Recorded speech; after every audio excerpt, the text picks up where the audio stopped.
మనం 'five Kingdom క్లాసిఫికేషన్‌లో' రెండవ Kingdom అయినటువంటి ప్రొటిస్టా గురించి చెప్పుకుంటున్నాం. ఈ ప్రొటిస్టాలో డిఫరెంట్ టైప్స్ ఆఫ్ ఆర్గానిజమ్స్ ఉంటాయని చెప్పాం. ముందు ప్రీవియస్ క్లాస్‌లో క్రైసోఫైట్స్ గురించి చదువుకున్నాం. క్రైసోఫైట్స్‌లో మనకేమొస్తాయంటే డయాటమ్సు, అదేవిధంగా గోల్డెన్ ఆల్గే అనేటివి వస్తాయని చెప్పుకున్నాం. ఈ డయాటమ్స్ అనేటివి మనకి ఓషన్‌లో మెయిన్ ఫోటోసింథటిక్ ఆర్గానిజమ్స్ అన్నమాట. అంటే ఫోటోసింథటిక్ ఆర్గానిజమ్స్ ఓషన్‌లో సముద్రంలో ఎక్కువగా ఫోటోసింథసిస్ జరిపేటివి ఏవి? మేజర్ ఫోటోసింథటిక్ ఆర్గానిజమ్స్ ఏవి అనంటే డయాటమ్స్ అని చెప్పుకున్నాం. అదేవిధంగా ఇవి పాసివ్‌గా వాటర్‌తో తేలుతూ అంటే అలలతో పాటు తేలుతూ వస్తూ మనకి ప్లాంక్టాన్స్‌గా ఉంటాయని చెప్పుకున్నాం అన్నమాట. దాని తర్వాత నెక్స్ట్ కేటగరీ ఆఫ్ ఆర్గానిజమ్స్ ఏంటి? ప్రొటిస్టాలో అంటే డైనోఫ్లాజెల్లేట్స్ అన్నమాట. So, these organisms are mostly marine and photosynthetic. So, ఈ ఆర్గానిజమ్స్ అంటే డైనోఫ్లాజెల్లేట్స్ అనేటివి ఎక్కువగా సముద్రంలోనే ఉంటాయి. అండ్ సముద్రంలో ఈ ఫోటోసింథసిస్ జరుపుతూ ఉంటాయన్నమాట. తర్వాత ఇవి డిఫరెంట్ కలర్స్‌లో ఉంటాయి. అవేవే కలర్స్ అంటే యెల్లో, దే అపియర్ యెల్లో పసుపు కలర్‌లో ఉంటాయి. Green, brown, blue, red different కలర్స్‌లో కనిపిస్తుంటాయన్నమాట. Depending on the main pigment present in their cells. అంటే ఆ సెల్స్‌లో ఏ పిగ్మెంట్ ఉంది? అంటే కలరింగ్ కాంపోనెంట్. పిగ్మెంట్ అంటే కలరింగ్ కాంపోనెంట్ ఏది ఉంది? అనే దాన్ని బట్టి అవి డిఫరెంట్ కలర్స్‌లో ఉంటాయన్నమాట. సో, కొన్ని యెల్లో పిగ్మెంట్స్‌ని కలిగి ఉంటే అవి యెల్లోలో ఉంటాయి. అదేవిధంగా గ్రీన్ పిగ్మెంట్ ఉంటే గ్రీను, బ్రౌన్ పిగ్మెంట్ ఉంటే బ్రౌన్ కలర్‌లో ఉంటాయి. బ్లూ పిగ్మెంట్ ఉంటే బ్లూ కలర్‌లో ఉంటాయి. అదేవిధంగా రెడ్ పిగ్మెంట్ గనుకుంటే రెడ్ కలర్‌లో ఉంటాయన్నమాట. సో, ఈ విధంగా dinoflagellates based on pigment in their cells they are in different colours అన్నమాట. డిఫరెంట్ కలర్స్‌లో మనకు కనిపిస్తూ ఉంటాయన్నమాట. The cell wall has stiff cellulose plates on the outer surface. The cells అనేటివి సెల్ వాల్ ఉంటుంది.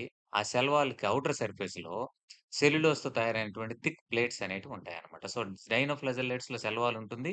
ఆ సెల్ వాల్ యొక్క ఔటర్ సర్ఫేస్ దేనితో తయారై ఉంటుందంటే సెల్యులోజ్‌తో తయారై ఉంటుంది. మనకు ప్లాంట్స్‌లో ఏ విధంగా అయితే సెల్యులోజ్‌తో తయారై ఉంటుందో, అదే విధంగా డైనోఫ్లాజెల్లేట్స్‌లో కూడా సెల్ వాల్ అనేది సెల్యులోజ్‌తో తయారై ఉంటుందన్నమాట. Most of them have 2 flagella.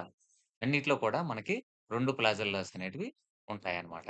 So, one lies longitudinally and other transversely in a furrow between the wall plates అన్నమాట. అంటే దీంట్లో 2 రకాల ఫ్లాజెల్లా ఉంటాయి. ఒకటేమో లాంగిట్యూడినల్‌గా అంటే నిలువుగా ఉంటుంది.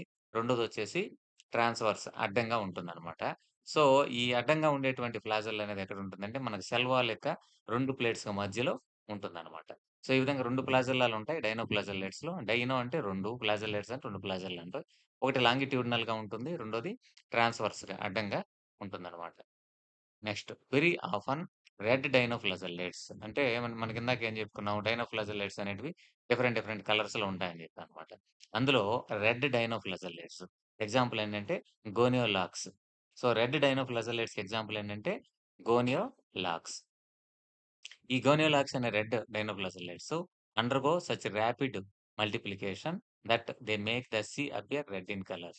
వాటిని మనం రెడ్ టైడ్స్ అంటామన్నమాట. సముద్రంలో మనకు అప్పుడప్పుడు ఆహ్, అలలు ఎర్ర రంగులో కనిపిస్తుంటాయి. రెడ్ కలర్‌లో కనిపిస్తుంటాయి. ఆ రెడ్ కలర్‌లో అలలు, టైడ్స్ కనిపించడానికి కారణం ఏంటి అనంటే, అందులో ఈ డైనోఫ్లాజెల్లేట్ రెడ్ కలర్‌లో ఉండేటువంటి డైనోఫ్లాజెల్లేట్ వాటినే గోనియోలాక్స్ అంటామనమాట. ఇవి రాపిడ్‌గా డివైడ్ అయ్యి, ఆ అలలతో పాటు ఏమవుతుందంటే ముందుకొస్తూ ఉంటాయన్నమాట. అందుకని అప్పుడు ఆ అలలు రెడ్ కలర్‌లో కనిపిస్తుంటాయి. వాటినే మనం రెడ్ టైడ్స్ అంటామనమాట. సో, రెడ్ టైడ్స్ రావడానికి మెయిన్ ఎవరు రెస్పాన్సిబుల్ అంటే డైనోఫ్లాజెల్లేట్స్. ఆ డైనోఫ్లాజెల్లేట్స్‌లో కూడా ఎవరు స్పెసిఫిక్‌గా ఉంటుందంటే గోనియోలాక్స్ అనమాట. అదే విధంగా కొన్ని టాక్సిన్స్‌ని రిలీజ్ చేస్తాయన్నమాట. Such large number may even kill other marine animals such as fishes. తర్వాత వీటి వల్ల ఉండేటువంటి ప్రాబ్లమ్ ఏంటంటే, ఈ డైనోప్లాజోలేట్స్ రెడ్ టైడ్స్‌తో పాటు ఎక్కువ టాక్సిన్స్‌ని కూడా పంపిస్తూ ఉంటామన్నమాట. టాక్సిన్స్ రావడం వల్ల ఏమవుతుందంటే, ఆ టాక్సిన్స్ నీటిలో కలిసిపోయి, ఆ మెరైన్ ఆర్గానిజమ్స్ మేజర్‌గా ఫిషెస్‌ని చంపేస్తూ ఉంటాయన్నమాట. సో, ఇది డైనోప్లాజోలేట్స్‌కి సంబంధించిందన్నమాట. నెక్స్టు యూగ్లినాయిడ్స్ అన్నమాట. ఇంకొక రకమైన ప్రొటిస్టన్స్ ఏంటంటే యూగ్లినాయిడ్స్. సో, యూగ్లినాయిడ్స్ అంటే ఏంటంటే, majority of them are fresh water organisms. ఇందాక డైనోఫ్లాజోలేట్స్ అనేటివి మేజర్‌గా మెరైన్‌లో. అది కానీ డైనోఫ్లాజోలేట్స్ అనేటివి మేజర్‌గా మనకెక్కడ ఉంటాయనంటే ఫౌండ్ ఇన్ ఫ్రెష్ వాటర్. అదే విధంగా స్టాగ్నెంట్ వాటర్‌లో. అంటే ఎక్కువ నిల్వ ఉండేటువంటి నీటిలో కూడా మనకి స్టాగ్నెంట్ వాటర్‌లో ఉంటాయన్నమాట. Instead of cell wall they have a protein rich layer called pellicle. ఇంతకుముందు చెప్పుకున్నవాటిలో సెల్ వాల్ ఉంటుంది. ఫర్ ఎగ్జాంపుల్ మనం డయాటమ్స్‌లో చెప్పుకుంటే సిలికాతో తయారైనటువంటి సెల్ వాల్ ఉంటది. డైనోఫ్లాజెల్లెట్స్‌లో సెల్యులోజ్‌తో తయారైనటువంటి cell wall.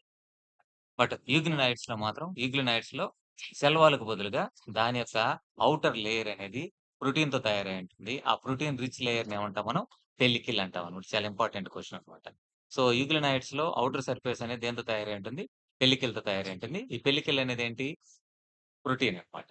So, which makes their body flexible. ఈ ప్రోటీన్ లేయర్‌తో ఏర్పడి ఉండడం వల్ల ఆ లేయర్ అనేది ఫ్లెక్సిబుల్‌గా ఉంటుందన్నమాట. Next they have 2 flagella. A short and long one. దీంట్లో 2 ఫ్లాజెల్లా ఉంటాయన్నమాట. ఒకటేమో షార్టు, రెండోది లాంగు ఫ్లాజెల్లాస్ ఉన్నాయన్నమాట. So, they are photosynthetic in from the presence of sunlight when deprived of sunlight they behave like a heterotrophs అన్నమాట. జనరల్‌గా వీటిల్లో photosynthetic nature అనేది ఉంటుందన్నమాట. ఎప్పుడైనా సన్‌లైట్ గాని ఉందనుకోండి, ఆ సన్‌లైట్ ప్రెజెన్స్‌లో ఇది ఫోటోసింథసిస్ జరుపుతూ ఉంటుందన్నమాట.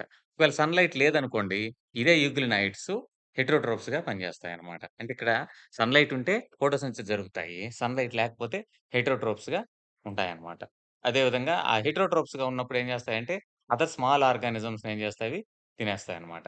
So, interestingly the pigment of euglenoids are identical to the present in higher plants. So, యూగ్లినైడ్స్‌లో ఉండేటువంటి ఫోటోసింథటిక్ పిగ్మెంట్ అనేది మోస్ట్‌లీ దేనికి సిమిలర్‌గా ఉంటుందంటే హైయర్ ప్లాంట్స్‌లో ఉంటుందండి. Example euglena. ఓకేనా? సో, ఇది మనకి ప్రొటిస్టాలో ఉండేటువంటి 2 ఇంపార్టెంట్ క్లాసెస్ అన్నమాట.